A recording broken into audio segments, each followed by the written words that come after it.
እንቀጥሉ ፎይ ምን መሰለህ አሁን አንተ አላህ ይታያል ወይ አልከኝ። አይታይም፣ የሚታየው ለጀነት ሰዎች ነው አልኩ። ለምን በዱንያ የማይታየው አልከኝ። በዱንያ አይታይም። እሱ ነው እንግዲህ አይደል መቀበል ነው እንግዲህ የተባለው መቀበል ነው። ለዱንያ ሰዎች እንደማይታይ ለሙሳ ተናግሯል። አሁን ትንሣኤያችሁ ሪክሬሽን ነው አይደለ? የእናንተ ትንሣኤ እንደነበራችሁ እንመልሳችኋለን ነው የሚለው ሱረቱ እንትን ላይ ሱራ 21 ምን ነበር? አንቢያ ላይ ቁጥር 104 ላይ ወደ ነበራችሁበት ወደ ተፈጥሮ ወደ ቀድሞ ወደ አዳም እንመልሳችኋለን ነው የሚለው። በአዳም ቁመትና አቋም ሆናችሁ የምትነሱት አይደለ? በጀነት ውስጥ የጀነት ሰዎች እንደዛ መሰለኝ።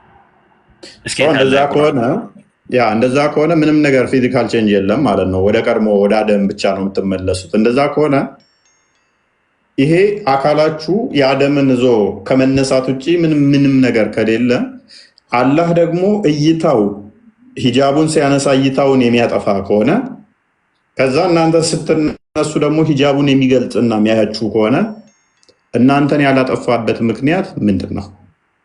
ባህሪው ተቀይሮ ነው ወይንስ እናንተ የአላህ ፊት የማጥፋቱን አቅም በልጣችሁ ተነስታችሁ ነው? ከሁለት አንዱ ነው። መልስልኝ።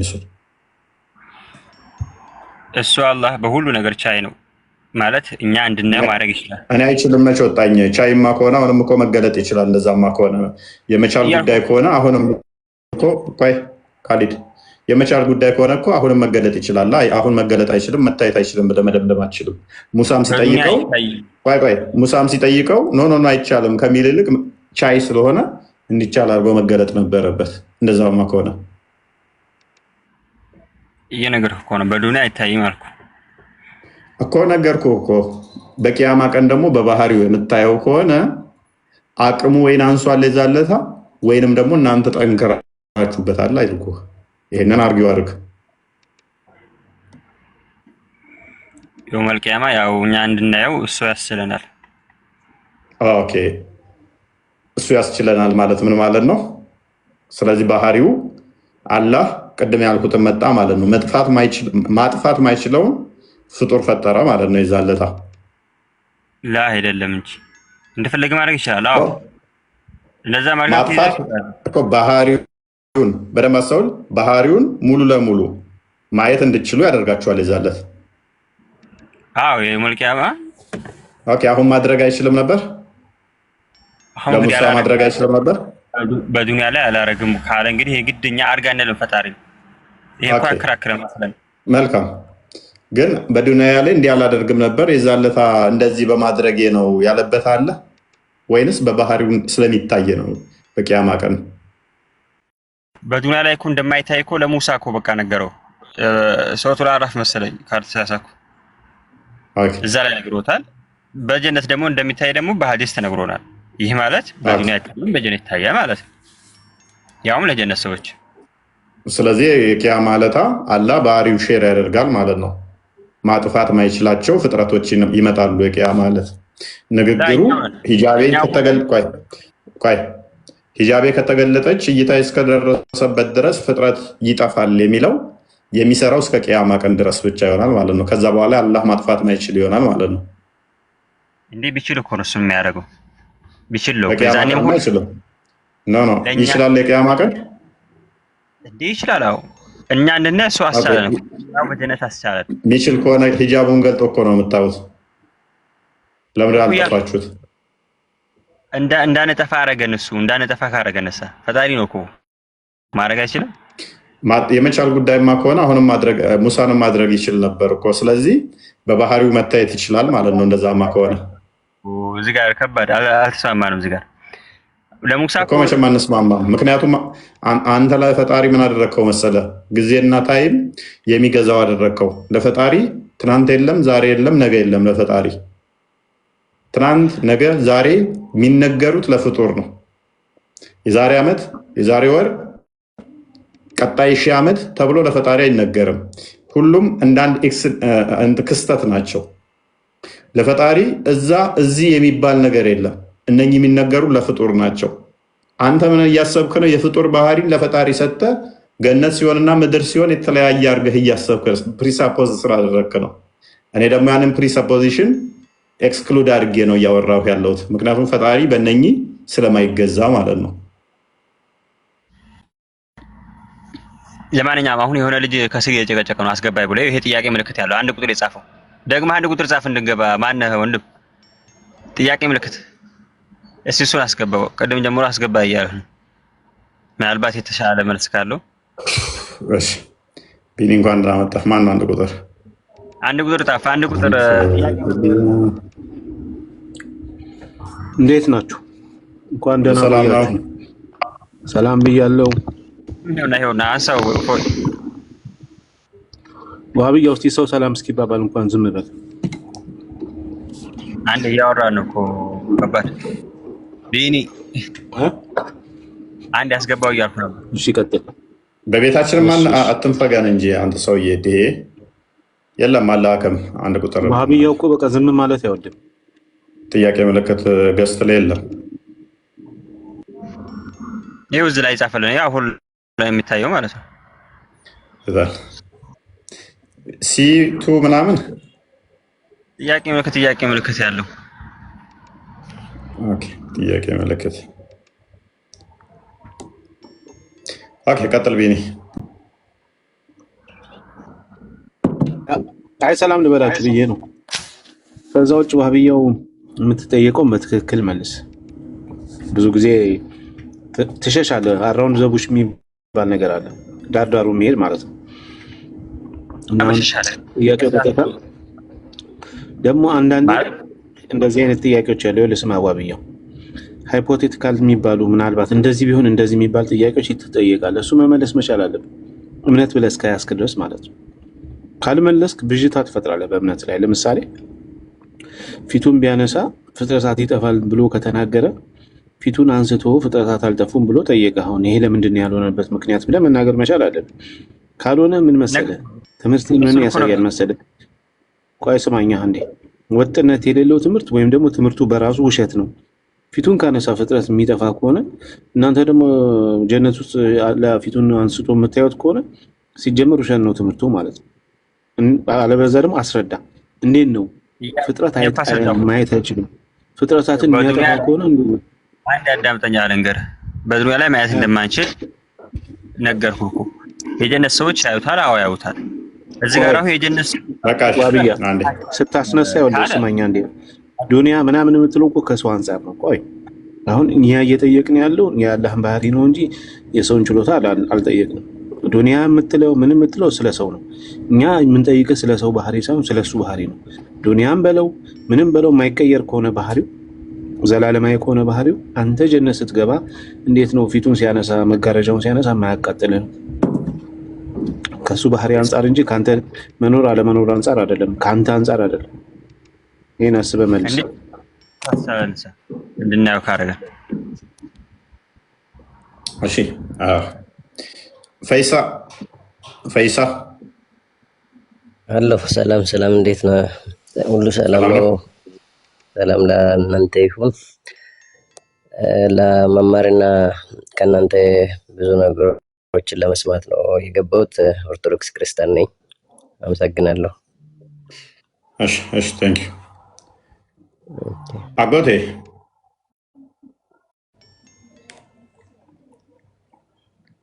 በሽር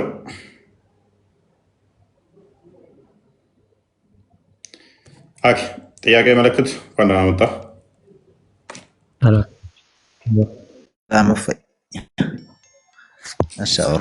ሰላም እንዴት ነው በሽር? ኦኬ ስጠራ ዝም አልክ እኮ። ይመችሃል ወይንስ ላስተላልፋለህ?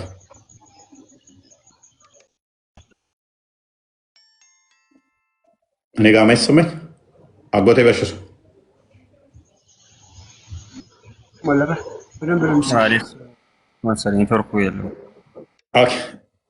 በሽር ሚዩት አድርጋ አይሰማም። ጥያቄ ምልክት እንኳን ደህና መጣህ።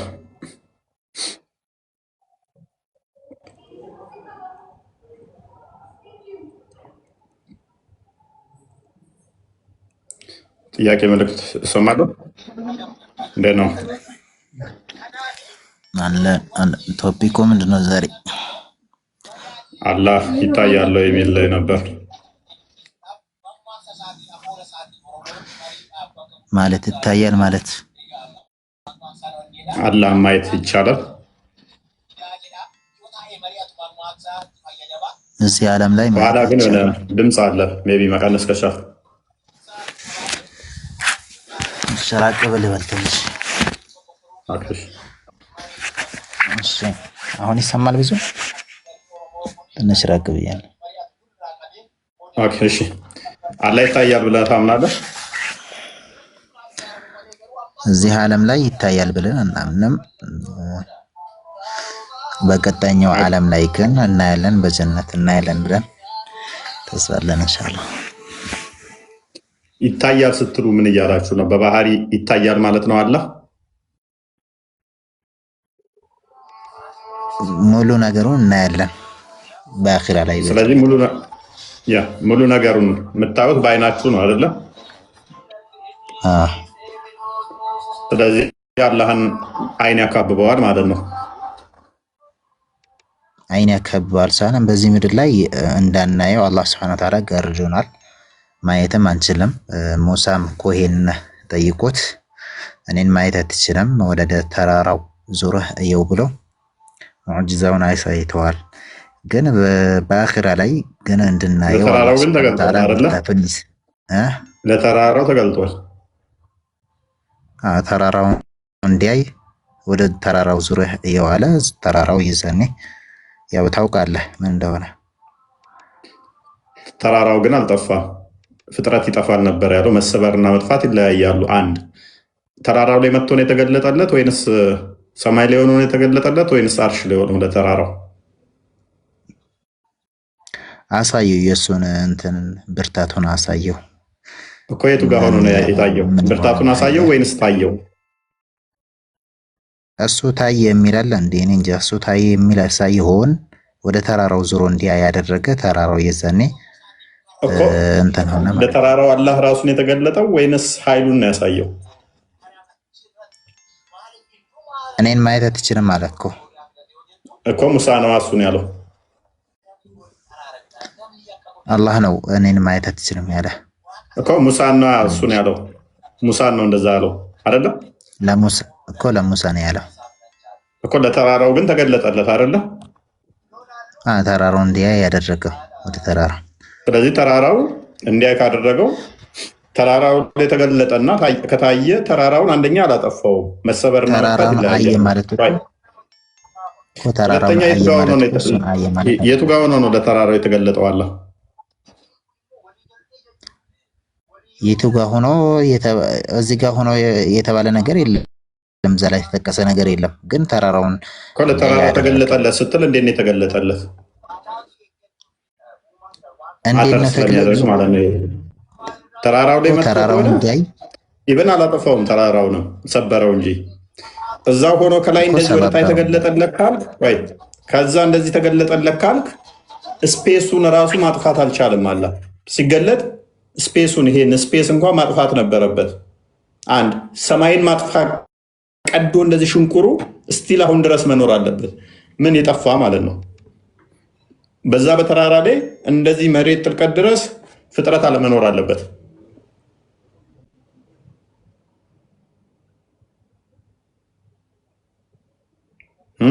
እንዴት ነው የተገለጠለት? ወይንስ ማጥፋት አልቻለም? መስበር እንጂ ተራራን ብቻ እሷንም ነጥሉ።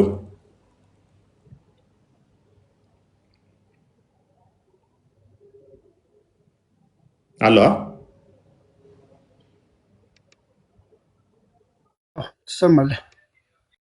እሺ ይሄንኛውን እንለፈው። እሺ ወደ እንትኑ እንግባ። ወደ መታየት እሱ ልመልስ መሰለኝ የገባው ጥያቄ ምልክት ይህትን አንሳና ወደዛኛው ልለፈ። አላህ በቂያማ ቀን ኦኬ፣ አላህ በቂያማ ቀን ይታያል ብላችሁ ታምናላችሁ? አማኞቹ ያያሉ። ኦኬ፣ አላህ ሂጃቡን ቢገልጥ ፍጥረትን ያጠፋል ይላል። በቂያማ ቀን ካዳ ሂጃቡን ገልጦ ስታዩት አያጠፋችሁም እንዴ? የዛኔ ኃይሉን ይሰጠናል። አላህ ሱብሓነሁ ወተዓላ እንድናይ ያደርገናል። የዛኔ ብርታቱን ይሰጠናል። ስለዚህ ለእሱ ተቀናቃኝ ማጥፋት ማይችለውን ተቀናቃኝ የዛለታ ይፈጥራል ማለት ነው። አላህ ይፈጥራል ሳይሆን እዚህ ጋር ብርታቱን ወይስ ደግሞ እንድናየው ያደርገናል። ብርታቱን አንተ ውስጥ ጨመረ ማለት ፈጠረህ ማለት እኮ አንተ ፈጥሮሃል። ለአንተ የዛን ኃይል ቅዋውን ከሰጠህ እሱን የምትቋቋምበትን ለምሳሌ የሆነ ነገር እኔ በቦክስ ብላት አሁን ጥቅስ ምትል ከሆነ ጥርቁስ እንዳትል ወይ ፍርክስ እንዳትል ጥንካሬ ጨመርኩላትና በቦክስ ስላት ፓንች እናድርግ ተመጣጣኝ እንሆናለን። ስለዚህ የዛለት አላህ ተመጣጣኙን እናንተ ከሱ እኩል ተመጣጣኝ ያደርጋቸዋል በቅዋ በኃይል ማለት ነው። ቅዋውን ይሰጠናል። ስለዚህ ተገዳዳሪ ማጥፋት ማይችለውን ተገዳዳሪ የዛለታ ይፈጥራል ማለት ነው። ታንኪዩ ማጥፋት የማይችለውን ሳይሆን ቅዋውን ይሰጠናል፣ ኃይሉን ይሰጠናል። እሱን እንድናይ ያደርገናል። አማኞችን ሁሉንም አማኞችን ማለት ነው እኮ ያንን ያደረገው ምንድነው? ማጥፋት አይችልም። በባህሪው አላህ ማጥፋት ነበረ። ግርማ ሞገሱ ፊቱ ሂጃቡን ሲገልጥ ፍጥረትን ማጥፋት ነበረ። ባህሪው እንደዛ ነው። ባህሪው ነው። ያን ባህሪ ግን ማጥፋት እንዳይችል ምን አደረገ ማለት ነው? ለእነኚህ ከሱ ተመጣጣኝ የሚቋቋም ብርሃን እነሱ ላይ ጨመረባቸው ማለት ነው።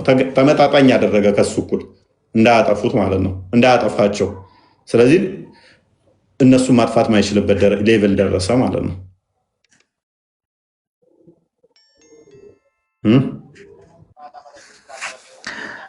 ይሰማል እፎይ? ይሰማል እኮ እንደነገርኩ እዚህ ላይ እሱ እኮ ማጥፋትን አይችልም ማለት አይደለም። እዚህ ጋር ቅዋውን ይሰጠናል ስንል ደግሞ እኛንም እንትን ማድረግ አይችልም ማለት አይደለም።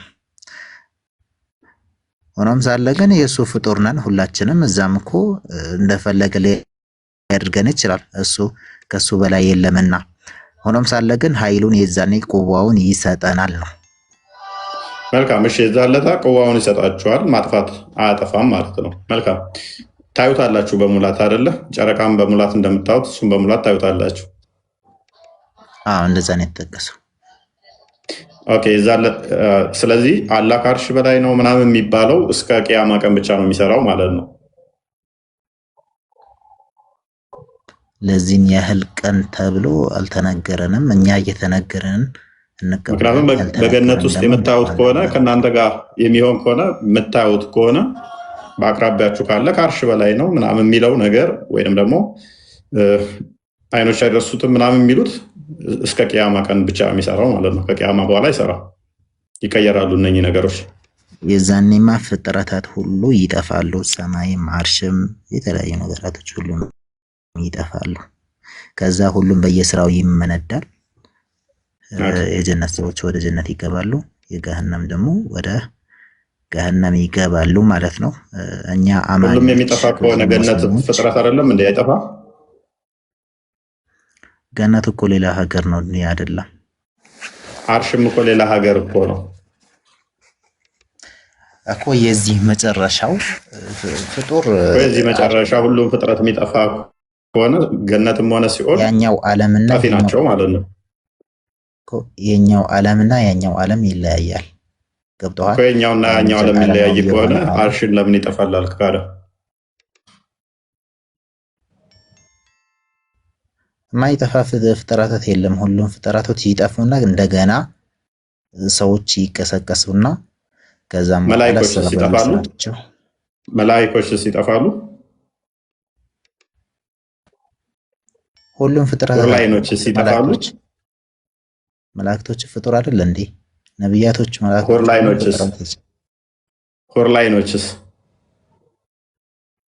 ማለት ናቸው ይጠፋሉ። እነሱ ማይጠፋ ፍጥረት የለም ብለሃል። ሁሉም የሚጠፋ ከሆነ መላእክቶች ይጠፋሉ፣ ሆርላይኖች ይጠፋሉ፣ ከዛ ይነሳሉ የሚል አንድ ማስረጃ አለ። አንድ ብቻ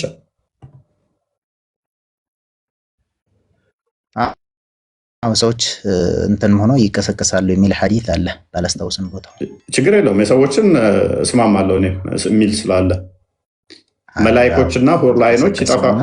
ፍጥረት ሁሉ ይጠፋል። የአላህ ፊት ሲቀር ሁሉ ነገር ይጠፋል ይላል።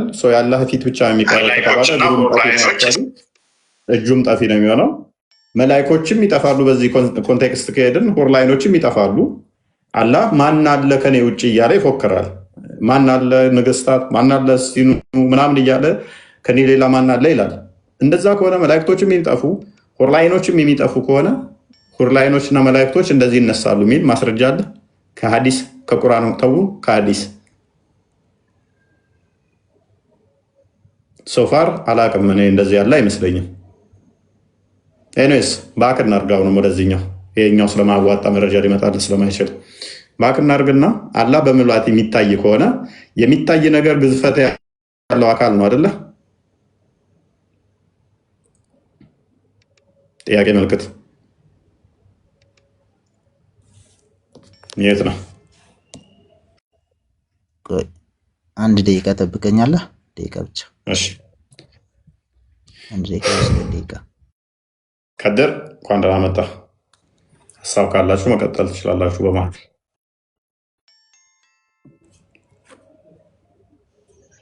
ከድር ጺምህ እየረዘመ ነው። ሱና እየተከተልኩ ነው። መሐመድ 3 ጠጉር ነበረችው እና ረጅም ነበረች አለ ብዙ ነው እንግዲህ ነው 3 ብቻ አይደለም። 3 ቦታ ነው የሚሰራው። አትዋሽ። እንደዛ ነው የማውቀው። እና አሁን ላይ የት ነው? ቱርክም አለ አይደለ? ረጅምዬ የመሐመድ ፀጉር እያሉ ይስሙታል። ሐረርም ያየው መሰለኝ 4 ቦታ ይጎነጉን ነበር። 4 ቦታ ነው። እኔም እንደጓንጉኝ ነው። እሺ ወንድም ማለት ቅድም ምን አለ መሰለህ ወይ እንግዲህ ጀነት ስንገባ እናየዋለን ኃይሉን ይሰጠናል አለ ቅድም ማለት ነው። ሐዲሱ ደግሞ የሚለው ፍጥረት ነው የሚለው። ሁለት ኦፕሽን ያለው ሁለት ነገር አለ እዚህ ጋር ማለት ነው። ኦር ውሸት ነው አሊያም ደግሞ እነዚህ ሰዎች ከፍጥረትነት ወጥተዋል። በቂያማ ቀን በሚነሱበት ሰዓት ላይ ፍጥረት አይደሉም ወይ ፈጣሪ ሆነዋል። ምክንያቱም ሐዲሱ የሚለው ፍጥረታትን ያጠፋል። ፍጥረት ሆኖ የሚነሱ ከሆነ እንዴት ነው ፊቱ ያልጠፉት? ሂጃቡ ተነስቶ ፊቱን የሚሸፍነው ማለት ነው። ስለዚህ ይህን በደንብ ሊያብራራ ይገባዋል። ቅዋ ይሰጠናል ምናምን። አንደኛ እንደዛ የሚል ማስረጃ ያስፈልጋል። ሁለተኛ ፍጥረትን የፊቱ ግርማ ፍጥረትን ያጠፋል። ስለዚህ በቂያማ ቀን ፍጥረት ከመሆን እናንተ ትወጣላችሁ ወይ ፍጥረት ሆናችሁ አይደለም የምትነሱት? አስረዱ። ምን መሰለህ እዚህ ጋር እንትኑ ከሰጠንሳ አምላክ ነው ኃይሉን ሊሰጠን አይችልም? ጥያቄ እስኪ ባህሪው አይቀየርማ ካሊድ ለአንተ ኃይል መስጠት አሁን እኮ የፈጣሪ ባህሪ አይደለም እኮ አዳምጠኛ። አሁን እኮ ለአንተ ኃይሉን ሰጠ። አዳምጣ። ለአንተ ኃይል ሰጥቶ ከሱ ጋር ኮምፒት የምታደርግ ከሆነ የአላህ ባህሪ ከፍጡር ጋር የሚነጻጸር ይሆናል። ገባ? ባህሪዬ ያጠፋል ከሆነ የፈለገ ኃይል የሚሰጥ ምን ይሆናል መሰለ? አላህ ማጥፋት ማይችለውን ፍጥረት ፈጥሯል ማለት ነው። ማጥፋት ማይችለውን ፈጠረ ማለት ነው። ኮምፒት የሚያደርግ ከሱ ጋር ይህንን ቅዋ ካላህ አንተ ፍጥረትን ያጠፋል ፊቴ ግርማዬ ያለው አንተ ላይ አይሰራ። ውችዝ ያላ ቃል ተለወጠ ወይንም ማለት ነው። ያላ ቃል ለዋጭ የላትም ቢልም ተለወጠ ማለት ነው። አልተለወጠም። ይሄ እኮ የሱ ቃል ቼንጅ አደረገ። ቃል ከገባ አልነሳ። ለምሳሌ ጀነት ሰዎች አውታል ከተባለ ከላስ እናያዋለን ነው። ስለዚህ ባህሪው አይደለም። እንደዛ ከሆነ ደግሞ ባህሪው አይደለም ማለት ነው። ኦልሬዲ በመጀመሪያውኑ የማጥፋት ባህሪው አልነበረም ማለት ነው። የአቅም ጉዳይ ይሆናል፣ ጥንካሬ ጉዳይ፣ ዝም ብሎ ከአንዱ ማኑ መበላለጥ እንጂ የማጥፋት ባህሪም አልነበረውም ማለት ነው። እንዴ በዱንያ አታዩኝ ማለት ከላስ አለቀ እኮ። በዱንያ እናየው። አሁን በጀነት ታዩኛላችሁ። ከማታይበት ምክንያት አንደኛው ምንድነው? ተደብቆ ስላለ ነው። ከአርሽ በላይ ስላለ ነው። እዚህ ስለሌለ ነው ማታየው ምክንያት። ቂያማ ቀን ደግሞ የምታይበት ምክንያት በቂያማ የምታይበት ምክንያት ደግሞ እንድታየው ሌላ ቦታ የተደበቀበት ስለሌለ እንጂ ቁዋ ሰጥቶ አቅም ሰጥቶ ምናምን የሚለው ተረት ተረት ነው በመሰረቱ። እኔ ፓስ ያደረግኳችሁ ምንድነው ለውይይቱ ኦፕን ልውን ብዬ እንጂ ኃይል ሰጥቷችሁ ቁዋ ሰጥቷችሁ ምናምን የሚል ነገር የለም። ሪሰሬክት የምታደርጉት ልክ እንዳዳምና እንደ ቀድሞ እንዳዳም ሆናችሁ ቁመታችሁ እንደዛ ሆኖ እንጂ አዲስ የሆነ ኃይል ሌላ ተጨምሮላችሁ በጣም ጠንካራ ሆናችሁ ምናምን አይደለም። እንደው ጠንካራ ሆናችሁ ራሱ ተነሳችሁ ቢባል አንተ ካሊድ ብቻህን የኢትዮጵያን ወንዶች ያህል ጉልበት ለአንተ ብቻ ራሱ አላህ ቢሰጥህ በደንብ አስበው። አላህ ኢትዮጵያ ውስጥ ያሉ ወንዶች በሙሉ ተደምረው ለአንተ ብቻ ቢሰጥህ ከዛ የዛለታ ስታየው ማጥፋት አንተን አልቻለም ማለት አሁንም ምን ያመጣል ማለት ነው? እንከን ያመጣል አላህ ላይ እንከን ያመጣል። ፍጥረትን ያጠፋል የሚለው ቆይ እንዲጠፋም እኮ የሚያደርገን እሱ ነው። እንዳንጠፋ የሚያደርገን ምን አልተረዳህም? ባህሪው ምን ይሆናል ማለት ነው? ጥንካሬ ላይ ጥገኛ ይሆናል ማለት ነው። መጠን ላይ ጥገኛ ይሆናል። ስለዚህ የሆነ ጠንካራ ነገር ከመጣ አላህን መቋቋም ኢቭን መብለጥ የሚቻልበት ይመጣል ማለት ነው። አይቻልም። እሱ ጋር ተፎካካሪ ከመጣ እሱን መብለጥ የሚቻልበት ይመጣል። ይሄ ደግሞ የፍጡራን በቁጥር መወሰን እና በዛ መጠን መለካት የፍጡራን ባህሪ እንጂ የፈጣሪ ባህሪ አይደለም። ባህሪው ከሆነ ኦልሬዲ የማይታይበት አይን አያካብበውም። ምክንያቱም አይናችን መጠን ይፈልጋል። ትራንሴንደንት የሆኑትን ኢንፋይናይት የሆኑ ነገሮችን አይናችን ሊያካብባቸው አይችልም። ሊያካብብ የሚችለው ምን አይነት ነገርን ነው? ፋይናይት የሆኑ ነገሮችን፣ ግዝፈት ያላቸው ነገሮችን ነው። ስለዚህ አላህ ምንድን ነው ማለት ነው? አንደኛ ኦምኒ ፕሬዘንት አይደለም፣ ኦምኒ ፖተንት አይደለም፣ ሁሉን አይችልም፣ ሁሉን የሚያውቅ በሁሉ ቦታ ያለም አይደለም ማለት ነው።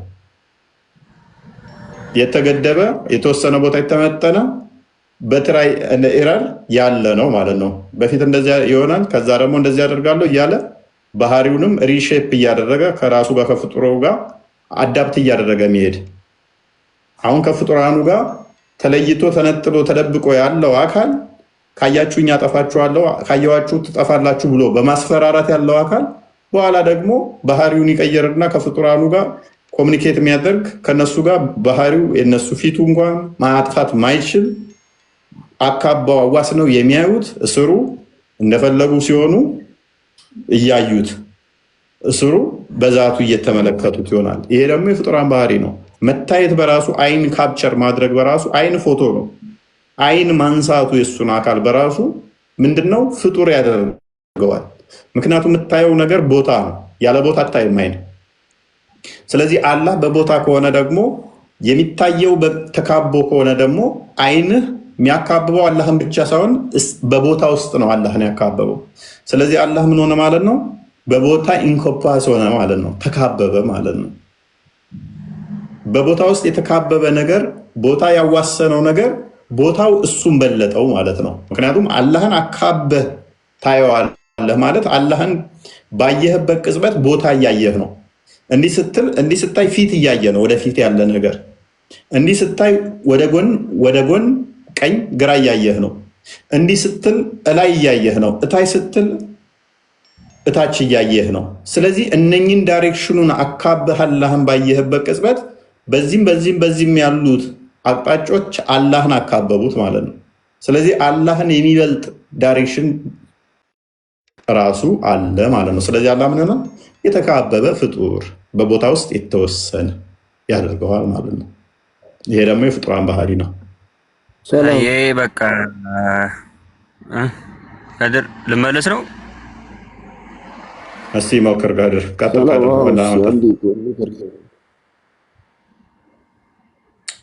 እንኳን ደህና መጣ። እንዴት ነው? ሰላም። ትንሽ ድምፅህን ትንሽ ከፍ አድርግ። አይሰማም? ትሰማለህ? ትንሽ ድምፅህን ከፍ አድርግና ቀጥል። እሺ። አላህ በቦታ ከተገለጸ ምናምን ያልክ መሰለኝ። ያ ከቦታ በቂያማ ቀን ታየዋለህ አይደለ? አየዋለሁ። ቦታ ታየዋለህ አይደለ? ትንሽ ቆይ ነው አየዋለሁ። እኔ የምልህ እፎይ በመጽሐፍ ቅዱስ ታምናለህ አንተ? ግን ትንሽ እንወይ። አሁን የተጠየቀውን መልስ። እመልሳለሁ። አንተ በመጽሐፍ ቅዱስ ታምናለህ ወይ? ከመጽሐፍ ቅዱስ ልጠይቅህ። በሚገባ አምናለሁ። አሁን የተጠየቀውን መልስ ቅድሚያ። እሺ፣ በሚገባ የምታምን ነገር ከሆነ ከመጽሐፍ ቅዱስ ጠይቀሃለሁ፣ ትመልስልኛለህ። ችግር የለውም። ስለዚህ በቦታ ይካበባል ባይን አይደል? አላህ አላህ በቦታው ለመኖሩ ዛቱ ከአርሽ በላይ ነው ያለው። የአንተውስ እግዚአብሔር ከምን በላይ ነው ያለው? ያነጻጸረ ብንሄድ ይሻላል። ለፈጣሪ ላይ ታች የለውም። ማስረጃ አለ?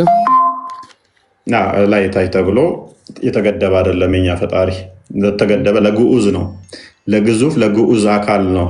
ላይ ነው ያለው ታች ነው ያለው የሚባለው።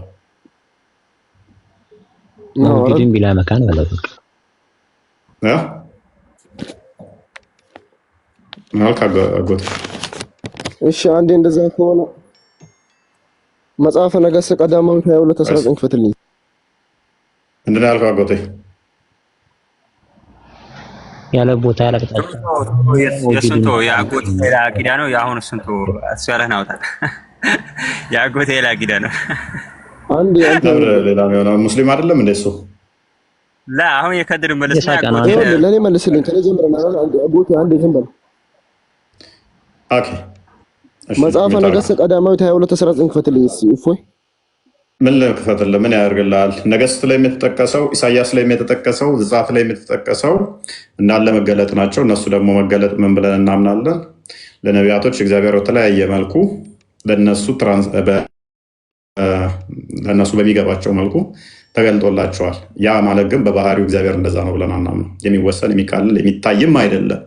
ለነቢያቶቹ ግን ምን በተለይም ወልድ ሊመጣ ላለው አስቀድሞ ክብሩን እንደዛ ሲያሳያቸው ነበረ። ወደፊት ሊመጣ እንዳለው ማለት ነው እንጂ በባህሪ ፈጣሪ የሚወሰን የሚካለል አይደለም። መንፈስ ነው እግዚአብሔር ሲጀምር። ስለዚህ ነገሥት ላይ ብንጠቅሰው ኢሳያስ ላይ ብንጠቅሰው እነሱ እንዳለ ለአዲስ ኪዳን ጥላ ናቸው። ክርስቶስ በስጋ የሚመጣው ለሱ ምልክት ናቸው። ለሞታ ጥላ ናቸው ማለት ነው። አስቀድመው ነቢያቶቹ ሲመለከቱት የነበረው ክርስቶስን ነው። በጥላ ሲመለከቱ የነበሩት ኢቨን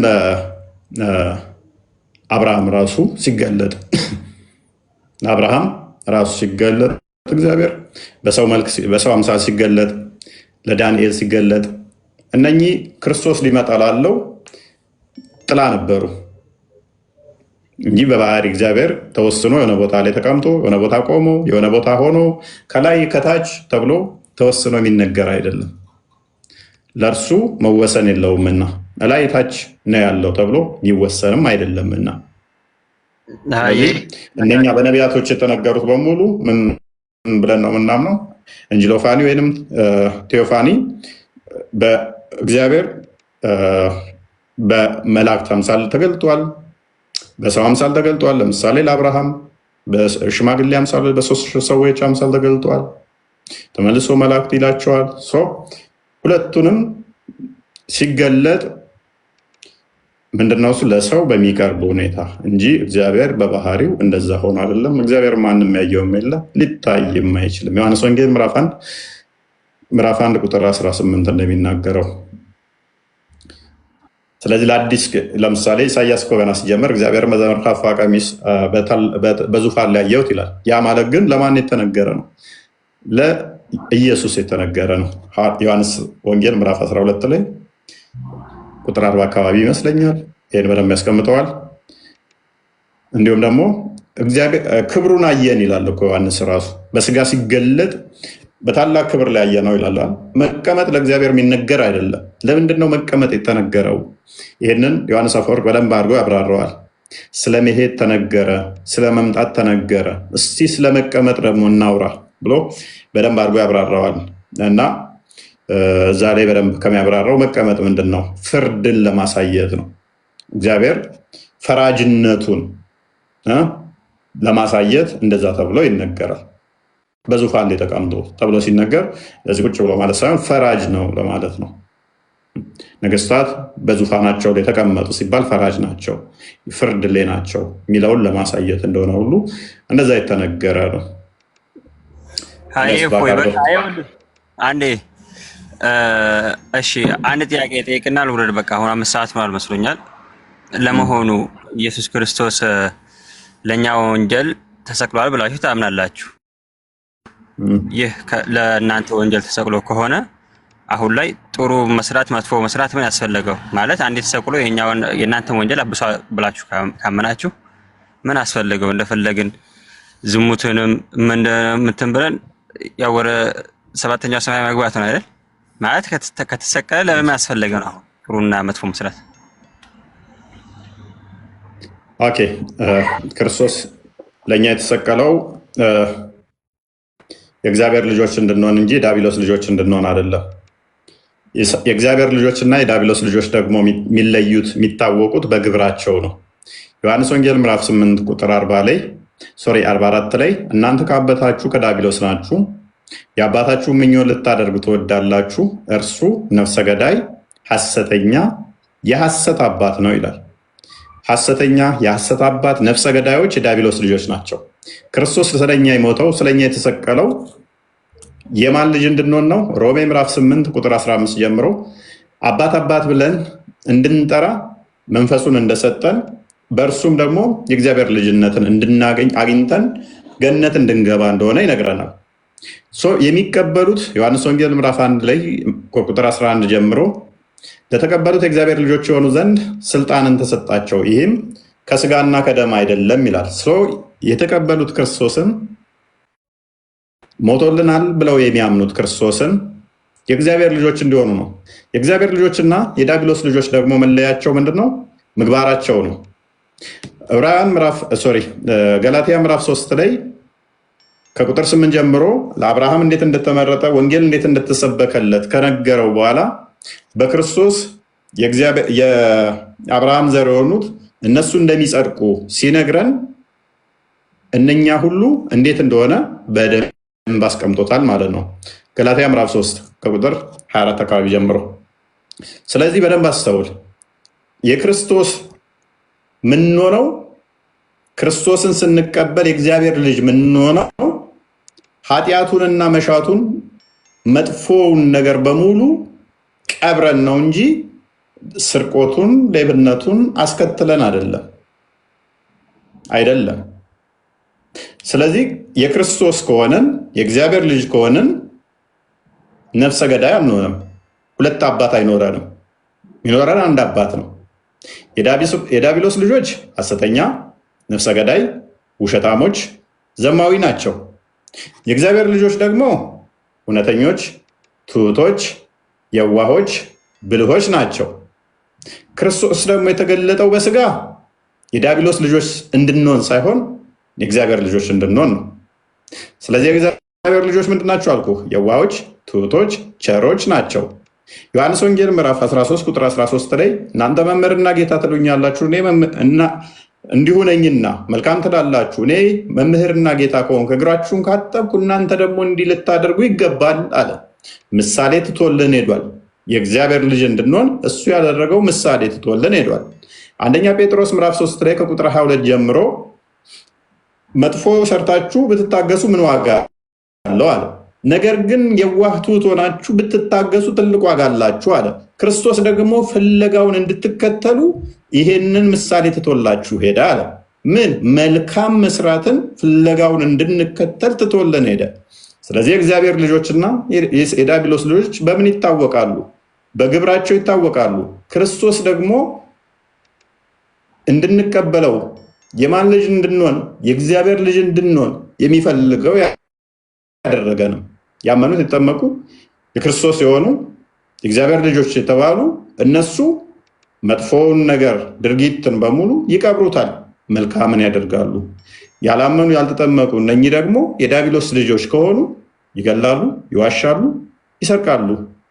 ዮሐንስ ወንጌል ምዕራፍ 16 ከቁጥር 1 ጀምሮ ከምኵራብ ያወጧችኋል፣ እንዲሁም ደግሞ የሚገሏችሁ ሁሉ እግዚአብሔርን የሚያገለግሉ የሚመስልበት ጊዜ ይመጣል ይላል።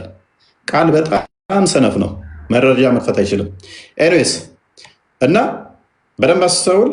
የእግዚአብሔር ልጆች መገደል እንጂ መግደል አይደለም። የእግዚአብሔር ልጆች መልካም ማድረግ እንጂ መንጠቅ አይደለም። ማቴዎስ ወንጌል ምዕራፍ 6 ላይ ከቁጥር 40 ጀምሮ መልካም እንድናደርግ ያዘናል፣ ያስተምረናል ማለት ነው። ስለዚህ ያስተማረን እሱ፣ ምሳሌ ትቶልን የሄደው እሱ የእግዚአብሔር ልጆች እንድንሆን ነው ማለት ነው። ከዛ አንጻር ነው። አይ እሺ እንትንም ባይሆን አሳጥረህ ደግሞ አሁን መመለስልኝ። ለምሳሌ እኔ አሁን ወንጀል ሰራሁ ወይ ከደከመህ ወደ ቢኒ ጋር መዋየት ይችላሉ። እኔ ወንጀል ሰራሁ ሂጄ ቤተክርስቲያን ሂጄ ለአባቶች ነው እንደዚህ ወንጀል ሰርቻለሁና ስንት ልስገድ ምናምን የሚባል ነገር አለ አይደል? እሺ ቀጥታ ወደ ፈጣሪ ለምን አልቀርብም? ለምሳሌ እኔ ለዛ ሰውዬ ስነግረው ያ ሰውዬስ ወንጀል በሚሰራበት ሰዓት ለማን ነው የሚነግረው? ያንኛው ሰውዬ ለማን ነው የሚነግረው? ይሄ አሁን ግራ ገብቶኛል። ለምሳሌ እኔ ወንጀል ሰርቼ አንተ ጋር መቼ አንተ ነገርኩ። አንተ ወንጀል በመሰራበት ሰዓት ደግሞ ለማን ነው የምነግረው? ለምሳሌ ለቄሱ ትነግራለህ። ቄሱ ደግሞ ለማን ነው የሚነግረው? ያ ነገር ግራ ገብቶኛል።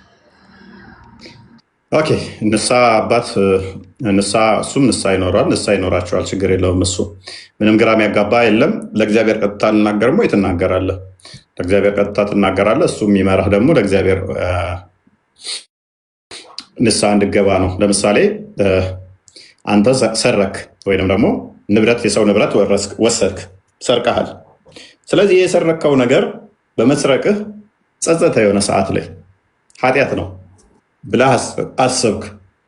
ዝም ብትል ምንድነው? ታፍራለህ፣ ትፈራለህ። ምን ላድርግ እያልክ ተሳቀህ ትኖራለህ። አላህ ይቅር በለኝ ምናምን ብለህ ብቻም ወይ ልታልፈው ትችላለህ። ለሰው ስንነግር ግን በደንብ አስተውል። ንስሐን ከፍ ታደርገዋለህ። ምን ያህል እንደተጸጸትክ የሚያሳይ ነው። ለእምነት አባቱ ስንነግር እሳቸው ምን ይለዋል? የሰረከው ለምሳሌ 100 ብር ከሆነ ወይንም ደግሞ 100 ሺህ ብር ከሆነ በልጄ መልስ ንብረቱን ይሉሃል። ያንን የወሰድክበትን ሰውዬ ደግሞ ያመጡና በቃ ተሳስቷል ልጃችን ይቅርታ በሉት ብለው ያስማሙሃል። ወይንም ተጣልተሃል እንበል፣ አስቀይመሃል፣ የሆነን አካል በድለሃል፣ አልካስክም እንበል። ዝም ብለህ ከሌን እኮ መትቼዋለሁ ምናምን ከምትል የእምነቱ አባጋ ሄደህ ስንነግር ለምን ተጣላ? መጣላት እኮ ከሴጣን ነው ማድረግ የለብህም ብለው ይቅርታ ጠይቅ ይሉሃል። ሂድ ይቅርታ ጠይቅ። ከዛ ይቅርታ እንድትጠይቅ ያኛውንም ሰው እያመጡና ከአንተ ጋር ምን ያደርጉሃል? ያስታርቁሃል። ኢቭን ከባለቤት ጋር ሊሆን ይችላል። ቆይ ከባለቤት ጋር ቆይ አዳምጥ። ከዛ ደግሞ ቆይ አዳምጣ። ንስሐ ግባ ይሉሃል። ሽምግልና ነው እያልክ ያለው። እኔ ደግሞ የእኛ ንስሐ አንተ ነው የምታውቀው፣ እኛ ነን የምናውቀው። ካዳ ምን እንደምንባል አይደለም። አንተ የተረዳኸኝ መንገድ ሌላ ነው ብዬ እኮ ወንጀሉን ኃጢአቱን እየነገርኩ እኮ ነው። ከነኝ ውጭ ወይን ሰርቀሃል፣ ወይን ዋሽተሃል፣ ወይን ሰው መተሃል፣ ወይን ዘሙተሃል። ከነኝ የተለየ ምንድን ነው የምትሰራው ኃጢአት? ለምሳሌ አሁን ዝሙት አደረኩ ልበልህ። ከዛ በኋላ ሂጅ ለአንተ እነግርሃለሁ። አንተ ደግሞ መልካም ለምሳሌ ጎበዝ ዘሞትክ። ቆይ ፋይን ዘሞትክ። በመዘሞት ምክንያት ዲቃላ ወልደሃል። ያንን ዲቃላ ቀጥታ እንድታስተዳድር ልጅ ወልደሃል። ልጅን እንድታስተዳድር ያችንም ሴት አንጥተው አንተንም አምጥተው አገናኝተው መክረው ወይም በትዳር እንድቀጥሉ ያደርጉሃል። ወይንም ልጁን ደግሞ ማሳደግ ግዴታ እንዳለብህ ያመቻቹልሃል። ፕላስ ደግሞ ለዚህ ለሰራኸው ኃጢአት ንስሐ እንዴት መግባት እንዳለብህ ጋይድ ያደርጉሃል፣ ምን ማድረግ እንዳለብህ። ምክንያቱም አንተ ስላላወክ ደካማ ስለሆንክ እኮ ነው ያንን ኃጢአት የሰራኸው። ምታቅ ጎበዝ ከሆንክማ ለምን በመጀመሪያው ነው ኃጢአት ትሰራለህ? ኦኬ አለማወቅህ ነው አንድም እዚህ ውስጥ የከተተ። ወይንም ደግሞ ያንን ኃጢአት ስትሰራ እኮ እግዚአብሔር እንደሚያይህ ታውቃለህ። ሰው አላየኝም ብለህ ግን ተደብቀህ ነው የሰራኸው። ሰው ፊት ኃጢአትህን ስትናዘዝ ደግመህ ላለመስራት ትጠነክራለህ። ደግመህ አሰራማ እንዴ ስለተናዘዝ። ሰው ፊት ሲባል ግን እንደናንተ ሚዲያ ላይ አደባባይ ላይ ኡስታዝ ከጎረቤቴ ዘሙቻለሁ እያሉ እንደሚጠይቁት አይደለም። የኛ ሚስጥርህ ይጠበቃል። ለካህኑ የምንነግረው ሚስጥር ለማንም አይነግሩብህም። እንደናንተ አደባባይ ላይ ኡስታዝ ባሌ ጡቴን ይጠባል፣ ኡስታዝ ባልተፈለገ ቦታ ወሲብ አደረገኝ፣ ኡስታዝ ይኸው ካገባው 3 ወር ሆነኝ አስደስቶኛ አያውቅም ልፈታው አስቤያለሁ እያሉ እየተናገሩ መሳቂያ መሳለቂያ እንደሚሆኑት አያደርጓቸውም። የኛ አንድ ጥያቄ አንድ ቀን የእኛ ሚዲያ ሲጠይቁ ይኸው የክርስቲያኖቹ ጥያቄ እንዲህ ነው እየተባለ ሲመጣ አይታታቅም። ምክንያቱም የምትጠይቀው ማንን ነው? ካህኑን ነው። ካህኑ ደግሞ መፍትሄ ይሰጣል ካወቀ። ካላወቀ መፍትሄውን እንኳን አብሮ ጸሎት ያደርጋል። እንደዚህ ቸግሮኛል ወይም እንደዚህ ኃጢአት ሰርቻለሁ፣ እንዴት አድርጌ ፈጣሪን ይቅርታ ልጠይቅ፣ ወይንም ደግሞ ከሌም በድያለሁ ጎረቤቴን አስቀይሜያለሁ ወይንም ደግሞ ዘሙቼ እንደዚህ አድርጌ በመዘሞቴ አንዲትን ሴት ልጅ አስቀይሜያለሁ። ስትዘሙት እኮ ዋሽተህ ሊሆን ይችላል። ምን ብለህ አገባሻለሁ ከተተም ብለህ ዘሙታል ከሷ ጋር ትዳር እያለ እና ቅስሟን ሰብሬያለሁ፣ ትዳር አለኝ፣ አገባሻለሁ ብዬ ዋሽቻታለሁ እንዲህ ብለህ ስንነግራቸው እሳቸው እሷንም በምክር ይመልሷታል። ነገ እኮ ራሷን ልታጠፋ ትችላለች እኮ አንተ ትዳር እንዳለ ስታቅ። ግን እሳቸው ሲሰሙ ምን ያደርጓታል?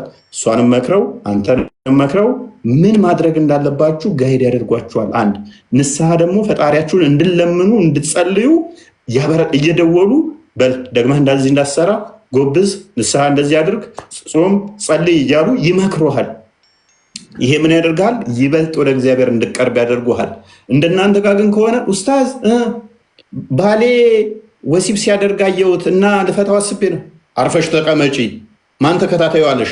4 ምስክር ሳይኖርሽ መርፌና ቁልፍ ሆነው ነው ያየሽው? አዎ። አይ እንደዛም አይቻልም፣ 4 ምስክር ማምጣት አለብሽ። አደባባይ ላይ እንደዚህ በማለቷ ምን ተፈጠረ? አይታል ሰሞኑን ራሱ ባልና ሚስት ሲለያዩ። የእኛ ግን ሄዳ እንዴ እንትን ብትል ራሱ ምን ይሆናል?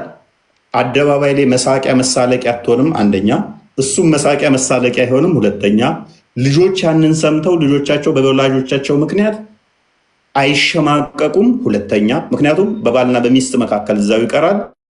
ወይንም ደግሞ ዝሙት ከሰራም በዘሟቹና በእንትኑ መካከል ብቻ የሚቀረው በካህኑ። የእናንተ አደባባይ ላይ ነው። ኡስታዝ ሳላገባ ዘሙቼ ነበረ። ኢቨን ባለፈው ራሱ የጠየቀችው ምን አለች? የአንተ የምትከታተለውን ኡስታዝ እሱን ምን አለችው? አንዷ ፈትዋ ጠየቀ። ምንድን ነው ትናንት አንድ ቀን አግብቼው በማግስቱ ፈታኝ። ለምን? ሲያገባኝ ድንግል እንዳልሆንኩ ነግሬው ነበር። ከዚህ በፊት ከሌላ ወንድ ጋር ግንኙነት አድርጌ ነበር። ከዛ ጥሎሽ ከሰጠኝ በኋላ ገባኝና ከዛ ይዛለታ ማታ ወሲብ አደረግን። ወሲብ ስናደርግ አንቺማ ከዛኛው ከበፊቱ ጋር ብዙ ቀን ወሲብ አድርገሻል አለኝ። ሰፍቷል። ስለዚህ ብዙ ቀን ወሲብ አድርገሽ ነው አለኝ እና አሁን መህሩን አንቺ ሲለኝ አልሰጥም አልኩት። እንዴት ይታያል? ይህ አደባባይ ላይ ሚዲያ ላይ ፎቶ እየታየ ቤተሰቦቿ እያዩ የት አረብ ሀገር ቁጭ ብላ ማለት ነው። እኛ ጋር እንደዚህ አደባባይ ላይ ብልግና የሚነግ አሁን ትናንት ወዲያ ነው ምናምን እንደዚህ እንትን እየሰማው ነበር። ቢኒም እየነገረኝ መጣ። ኡስታዝ ፀጉሬን ሽንት ቤት ነው ማበጥረው፣ ችግር አለው የለውም? ችግር የለውም። 1 ሰዓት በላይ እኮ እቀመጣለሁ ሽንት ቤት ውስጥ። እንደዚህ እንቶ ፈንቶ ነገሮችን መሳቂያ መሳለቂያ የሚሆኑ እኛ ጋር ይጠየቁ። ኡስታዝ ባለፈው ደግሞ አንደኛዋ ምን አለች? ባሌን ተከታተልኩት። እሺ ከዛ እኔን ሳወራው ደከመኝ ስራ ነኝ ይለኛል። ከዛ በሌላ አካውንት መጣውና ተጀናጀንኩት። እሺ ከዛ ስጀናጀን የኔ ውድ የኔ ቆንጆ ነይልኝ ቶሎ ምናምን ይለኛል። ሚስቱ ራሷ በሌላ አካውንት እየተጀናጀነችው ባሏን ማለት ነው። ከዛስ አሁን አብሬው መኖር አልፈልግም ልፈታው አስቤያለሁ። እንዴት ይታያል? ማን ተከታታይ ያለሽ? ጥፋተኛ ነሽ። አደባባይ ላይ ቤተሰቦቿ እየሰሙ የእሱ ቤተሰቦች እየሰሙ እኛ ጋስ ቢሆን ከንስሐ አባቷ ጋር በውስጥ ትጨርሳለች። ተመካክረው መፍትሄ ይሰጠዋል። ነገ መሳቂያ መሳለቂያ አትሆንም። ኡስታዝ ጡቴን ይጠባል። ጡትሽ ወተት አለው የለውም? ወተት የለውም። ወተት ካለው ወደ ህፃንነት ይለወጣል። ጋብቻችሁ ሐራም ነው። ኡስታዝ ከመጋበታችን በፊት ወሲብ አድርገን ነበረ እና ልጅ ወለድን። ልጁ የእሱ ነው አይደለም? አይ የእሱ አይደለም። አደባባይ ላይ ልጁ እየሰማ ከዛ ሲያድግ ምንድን ነው የሚሰማው? እኛ ጋስ ከካህኑ ጋር በውስጥ ትጨርሳለች። ከዛ ያላትን ነገር ከእግዚአብሔር ጋር ትጨርሳለች። ከእግዚአብሔር ጋር ይጨርስ ዛቴት። አሁን እዚህ ጋር አሪፍ ነው እያልኩ ያለሁት እኔ። ለምሳሌ ያው የኛ አሁን በሙስሊሙ ፈትዋ ይባላል። ለምሳሌ አንድ ሰው ዝሙት ከሰራ ተቀምጧል፣ ቁርአን ላይ ተቀምጧል። ህግጋቱ ወንጀል እንደሆነ ተነግሯል። ሁሉ ነገር አለ ማለት ነው። በእናንተ ደግሞ አሁን ለምሳሌ አሁን ዝሙት ሰራው፣ ዝሙት ሄጄ ለመጥቼ ለአንተ እነግርሃለሁ ዝሙት ሰራው ብዬ ማለት ነው። ከዛ አንተ ነህ ደግሞ የምታዘኝ ወይ እንደዚህ ሶላት ስገድ ትለኛለህ ማለት እንደዚህ እየተካካን የሚሄደው ማለት ነው። አሁን እኔ አሁን ዝሙት ሰርቼ በራሴ እንትን ማድረግ እችላለሁ፣ ወደ ፈጣሪ መቅረብ እችላለሁ እንደ እስልምና ማለት ነው። ራሴ ፈጣሪ ወደ ፈጣሪ ቀርቤ ንስሐ መግባት እችላለሁ። አንችልም፣ ትገደላታለህ ዝሙት ከሰራህ። ለምሳሌ እኮ ነው እያልኩ ያለሁት። ይሄ ለምሳሌ ብሎ ነገር የለም። ዝሙት ከሰራህ እንዳንተ ተወግረህ ነው የምትገደለው እንደ እስልምና። ያገባ ሆነ ዝሙት ከሰራ ያው ዝሙት የሰራ ሰው ካየኸው የእሱ እንትን ኦኬ። ሰው ካላየህስ? ሰው ካላየኝ ያው እስክፋር አደርጋለሁ። አሃ ትደብቀዋለህ ማለት ነው። ለማንም አለ ግን በፈጣሪ እና በእኔ መካከል ይቀራል። መሐመድ ጋር ለምሳሌ መጥቶ የነገረው ሰውዬ ከዛ መሐመድ ያስገደለው ያቺ ሴቷ መጣ መሐመድ ጋር ስነግረው ልጁን ወልዳ ስትመጣ ተቀብሎ አስቀብሯት እስከዚህ ድረስ በድንጋይ አስወግሮ ያስገደላትስ? ያው እሱ ህግ ነው፣ በእስልምና ህግ ነው እሱ። ስለዚህ እነሱ ለምንድን ነው የተናገሩት? እኔ ዝሙት ብቻ አይደለም የተለያዩ ወንጀሎችን ነው እያልኩ ያለሁት እኮ። ማንኛውም ወንጀል ይሁን አያ ፈተዋውን እናንተ ጋር ሲመጣ እሺ፣ በደንብ አስተውል። ፈተዋውን እናንተ ጋር ሲመጣ ምን ያህል ወረስት እንደሆነ አይተኸዋል። እኛ ጋር መጽሐፍ ቅዱስ በግልጽ እርስ በርሳችሁ ተናዘዙ ስለሚለን አንዱ ለአንዱ ጸሎት ማድረግም ስላለበት ለዛ ነው።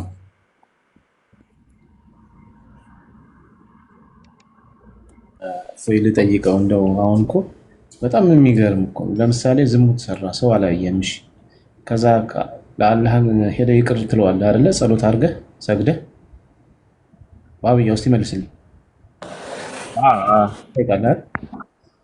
ስንት ጊዜ ነው የምንጸልየው? እንትን የምትለው በቃ አንድ ቀን ብቻ እንግዲህ በሚስት ላይ እሷን በድለሃታል፣ ዘሙተሃል።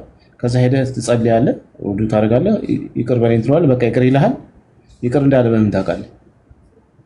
ተነግሯል። አላህ በቁርአን ተነግሯል። ሲጀመር ውዱእ አድርገህ ለዚህ ለተውበት ብለህ ውዱእ አታደርግም። ምን አትልም። በቃ ይቅር በለኝ ብቻ ነው የምትለው። ይቅር በለኝ ብቻ አለ። ስንት ቀን ነው የምትለው? ቆይ ስንት ቀን ነው የምትለው? የምትጸልየው ስንት ቀን ነው የምትጸልየው? እንደፈለገው ግን ያንን የሚወስንልኝ እኔ ራሴ ነው እንጂ የምወስነው አንተ አትወስንልኝም። የእናንተ እኮ አሁን አንተ ነው የምወስንልኝ። 1000 ጊዜ ስገድ ወይ 2000 ጊዜ ስገድ ትለኛለህ። አንተ በግልህ በቃ ምናልባት ራስህ 10 ጊዜም ቢሆን 10 ቀንም ቢሆን 20 ቀንም ቢሆን ትጸልያለህ። ህግ የላችሁ። ፈለኩ አንዴ ላደርግ ይችላል፣ ከፈለኩ ሁለቴ። እኔና በእኔና በአላህ መካከል ያለው የኔ ኢስቲግፋር ማለት ነው አንድ ጊዜ። አየህ፣ ስለዚህ እሷ የበደልካት እንዴት ነው የምትክሰው? እሺ በየትኛው ህግ ነው? ለምሳሌ ሚስትህን በድላታል፣ ወንጀል ሰርታል። ከዛ አላህን ይቅርታ ጠየቅ። ሚስትህ ስለ የበደልካትስ እንዴት ነው እሱ በምንድን ነው የሚካሰው? ማለት ሚስት ማን ነው እሱ ካስ የሚል እንዲህ አድርጋትና እሱ ለእሷ እንደዚህ ማድረግ አለብህ የሚል ህግ አለ ወይም የሚመክርህ ሼክ አለ ወይስ ኡስታዝ እንደዚህ አድርግ ይልሃል? ወይስ ራስህ ተነስተህ ደስ ባለህ ነገር ነው? በቃ አንድ ቀን ከፈለክ አንድ ቀንም በቃ ይቅር በለኝ ጌታዬ ብለህ ትጸልያለህ። በቃ ጨረስክ ከኃጢአትህ በቃ በዛ ተሰረየልህ። ነገም ተነስተህ እንደዛ ታደርጋለህ። ይቅር በለኝ ብቻ ነው ቀላሉ። እሺ እሱን እንቀበል። ህግ የለንም። እንደፈለገ ነው ሰው እንደፈለገ። አንዱ ከፈለገ 20 ቀን ከፈለገ 2 ወር ከፈለገ አንድ ቀን ማድረግ ይችላል። እሺ ሚስትህን በደልካት አይደለ? ሚስትህን መቼም ሰው በድላል አይደለ? ከሷ በላይ ሌላ ሴት ላይ ስትሄድ እሷንስ እንዴት ነው የምትከሳት? እስኪ ካሳው እንዴት ነው?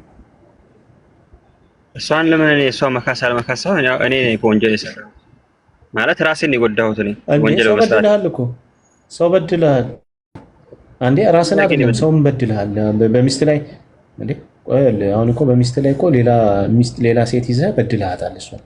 እሷ መካስ አያስፈልጋትም። እሷ ሰው አይደለችም። በቃ ይቅርታ ብቻ ስትል አላህ ዝም ብሎ እንዴት ይቅር ሊልሽ ነው?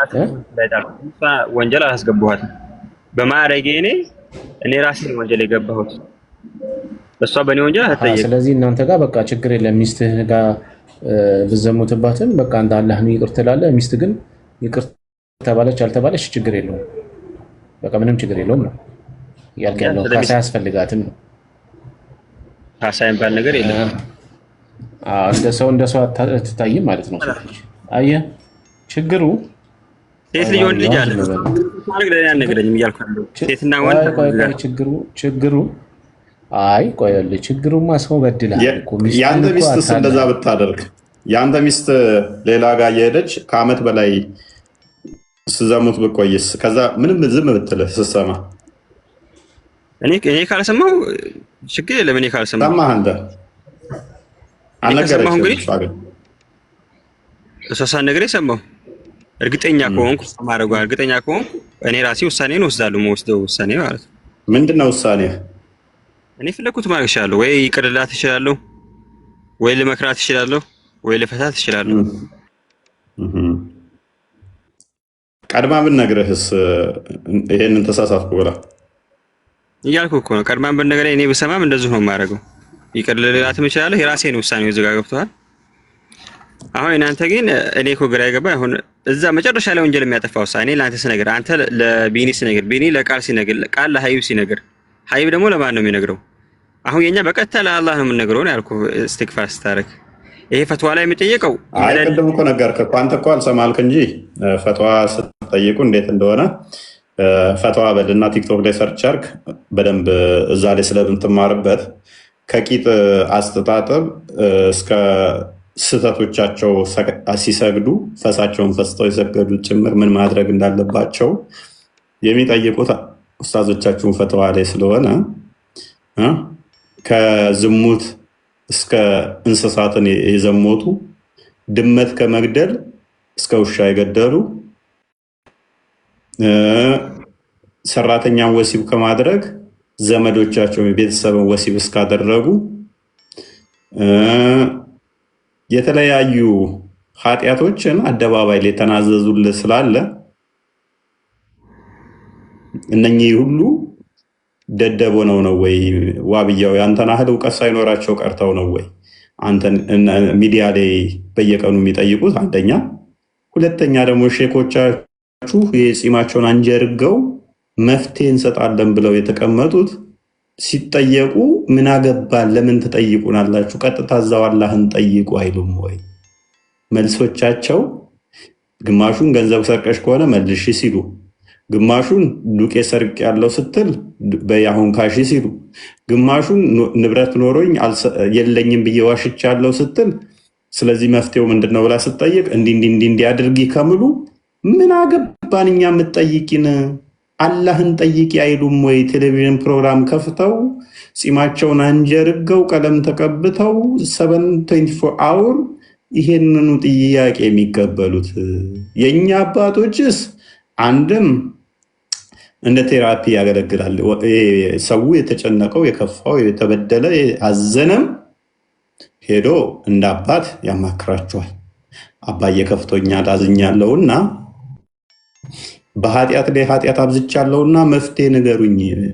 ይኸው እንደዚህ አይነት ኃጢአት እየሰራሁ ከዚህ ኃጢአት መገላገል ፈልጋለሁ። ለምሳሌ ሱሰኛ ከሆነ አባ ከዚህ ሱስ መውጣት እፈልጋለሁ ብሎ ሲል እኛ አባት ስለዛ ኃጢአት ጠንቅቀው ያውቃሉ። ምክንያቱም በመንፈሳዊ ሕይወት ውስጥ ባሉበት አንድም ከዛ ከመጣው ምንን ጠንካራ ናቸው። አንድም ብዙ ሰዎች መጥተው ያንን ምክር ጠይቀው መፍትሄ ሰጥተው ያወጡበትን መንገድ ስለሚያውቁ የሰው ልጅ ለምሳሌ አንተን ዛሬ ያስጨነቀህ ያስከፋህ ወይንም ደግሞ ኃጢአት እንድትሰራ እያደረገህ ያለው ነገር መፍትሄውን አንተ ስላላወቀው፣ ነገር ግን ከዛ ውስጥ መውጣት ትፈልጋለህ። ዕለት ዕለት ከዛ ከምታደርገው ኃጢአት መገላገል ትፈልጋለህ። ነገር ግን በነጋ በመሸ ቁጥር ትፈልጋለህ እንጂ ከዛ ኃጢአት መገላገል አልቻልክም፣ መውጣት አልቻልክም። እኛ አባት ግን ብዙዎችን አውጥተው ስለሚያውቁ እንዴት በእግዚአብሔር እርዳታ አንድም እንዴት መውጣት እንዳለ ከሌሎች ተሞክሮ ስለሚያውቁ መንገድ ይመሩሃል። እንዲህ ብታደርግ፣ እንዲህ ቢሆን፣ እንዲህ ብታደርግ አንተ ከገባህበት የኃጢአት ወንጀል በቀላሉ ትላቀቃለህ ብለው ጋይድ ያደርጉሃል። በእድሜ በተሞክሮ ኤክስፔሪየንስ ማለት ነው የተሻሉ ስለሆኑ፣ ስለዚህ በቀላሉ ሪከቨር ታደርጋለህ። አደባባይ ላይ ወጥተህ ዝም ብለህ ስለማትናዘዘውም ነገ መሳቂያ መሳለቂያም አትሆንም። እኛስ አባት ለማን እንትን ይላሉ? እሳቸውም ንስሐ አባት አላቸው፣ አንዱ ለአንዱ አለው ማለት ነው። ችግር የለውም። የአንተ ጥያቄ ምን ማለት መሰለ ካሊድ፣ እኛ ስንታመም ቋደም ዶክተር አለ፣ ስንታመም ዶክተር ጋር ሄደን እንታከማለን። ዶክተሩን ማን ያክመዋል ብሎ ራስ ላይ የሆነ ሌም ጥያቄ ጠይቆ እንደ መርካት ነው። በቃ ትልቅ ጥያቄ ጠይቅ አስመስሎ በጣም የወረደ ተራ ጥያቄ ማለት ነው። ዶክተሩ ሲታመም እኛስ ፖሊስ አዳምጣ፣ እኛ ታመምን፣ እኛ ስንታመም ነርሱ ያክመናል፣ ነርሱ ሲታመም ዶክተሩ ያክመ፣ ዶክተሩ ሲታመም ስፔሻሊስቱ ስፔሻል የሆነው በዛ ኬዝ ያክመዋል። ኦኬ ስፔሻሊስቱ ሲታመም ትልቅ ጥያቄ ጠይቅ። እንደዛ አይነት ነው የሚሆነው። ስለዚህ ምንድነው ዋናው ፖይንት እዚህ ጋር አንዴ በውጭ ዓለም ላይ ግዴታ አለ መንገራቸው ለማጠየቃቸው ግዴታ አይደለም ይለኛል። 724 ሚዲያ ከፍተው የተቀመጡት መፍትሄ ብለው የተቀመጡት ለዛ ነው። ስለዚህ መጽሐፍ ቅዱስ በግልጽ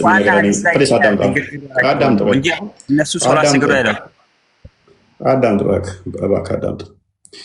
ስለዚህ ቁርአንህ ላይም ሜይ ቢ ሱራ መሐመድ ይመስለኝ 30ኛው አያ ወይ 31ኛው አያ ላይ ለምእመናንና ለምእመናት በጸሎቱ መሐመድ ኃጢአታቸውን እንደሚያስበርላቸው መጥተው እንዲናዘዙ ይናገራል። የነሱም ማታ ከሆነ መሐመድ ራሱ ለመሐመድ ሄደው ይናዘዙለት ነበረ። ኤኒዌይስ